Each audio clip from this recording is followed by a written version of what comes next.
priorities have changed over the 2 seasons? Well, I've grown very serious, obviously. Go on, how's your research?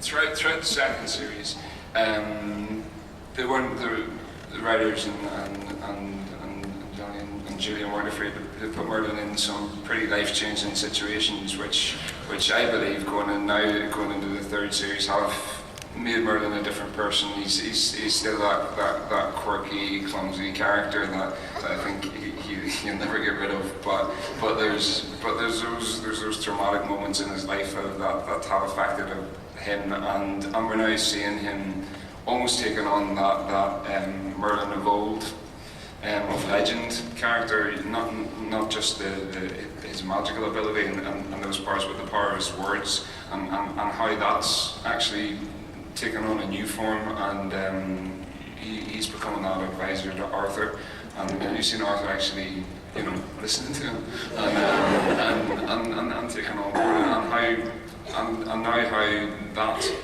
as a unit, as the advisor and that future king is, I think that's quite a strong image that I feel has been is kind of it's working towards now in the third series. So big changes,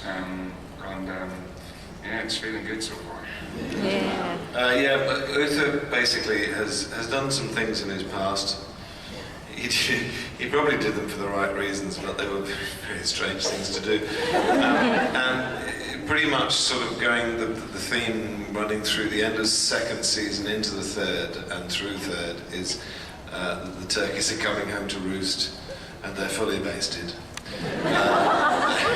They are basically the repercussions of his actions are beginning to follow through. So, and I think it's had a fairly salutary sort of result on him. He's not quite as sure as he used to be, but he's still doing his thing, ruling with a rod of iron, and basically putting anybody down, and chopping their heads off, and burning them at the stake that he needs to.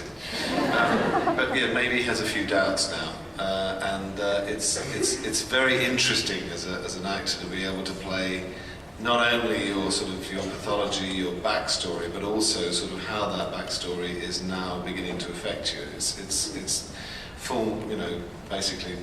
Thanks very much to Julian and Johnny for giving me a role that is so full and such fun to play. It's such fun, and I get to strut about with a cloak on and wave a sword.